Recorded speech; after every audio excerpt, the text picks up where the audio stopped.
Hi there, my name's Holly Testerman, and I'm asking you to oppose this bill. I'm a therapist. I see trans folks as a large percentage of my patients, and like medicine, therapy is a science. I use evidence-based skills to treat patients after careful assessment of the presenting symptoms. Because of this, I'm very clear about my specialties as a provider. The spectrum of mental health conditions and treatment approaches is wide, and I have an ethical responsibility to work within my scope of care.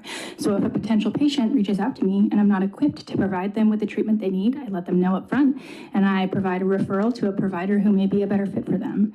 This protects the patient, but it also protects me, because if I work outside my scope of care, I can be reported to my licensing board and potentially experience impacts to my career. This bill concerns me because in proposing and supporting this bill, legislators are working outside of their scope of care. The majority of legislators supporting these bills are not in professional medical or mental health fields. Those who are not endocrinologists, surgeons, pediatric care providers, or people who work specifically with trans folks. And by supporting this bill, they are working outside of their scope of care. Children, their families, and their doctors deserve the freedom to make the best care decisions for each individual case. Please oppose this bill. So I got a question for you. Yeah. So as a legislature, we deal a lot of times with roads and bridges. Mm-hmm. Should we be civil engineers?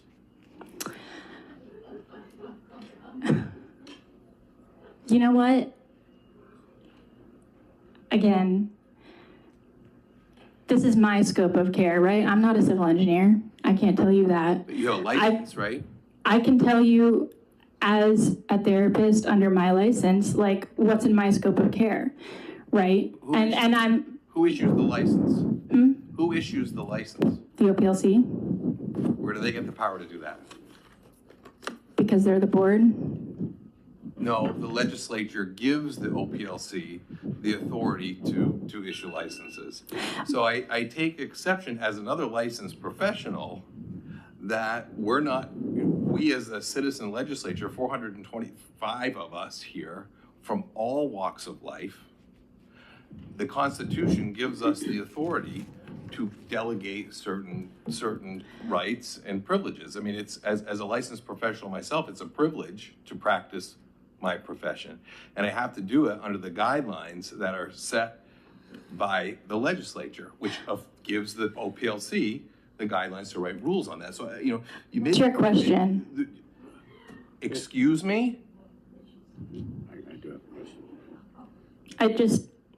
I'm curious if there's a question. You are out of line to ask me that. You came here and accused us of not having the authority or the expertise to do what we're doing when we've been elected by the people to do this job. This is my committee. I'm the one that asks questions and I'm the one that makes statements. So you cast a big accusation across all of us, 425 of us, when you made your accusations. So I know I have a statement, and I did make my statement. I'm sorry. I've got a senator that has a question, and he will ask that question. Okay. My question to you is, a few years back, I believe we outlawed conversion therapy. Mm-hmm. Are you assisting in conversion therapy by making sure that some of these individuals, because we have professional people here talking about this is a backdoor conversion therapy practice, by allowing these surgeries to go forward so that these people can deny what their natural body is saying?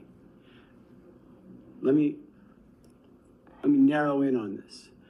By you allowing or encouraging individuals to go forward with these type of surgeries, are you engaging in conversion therapy?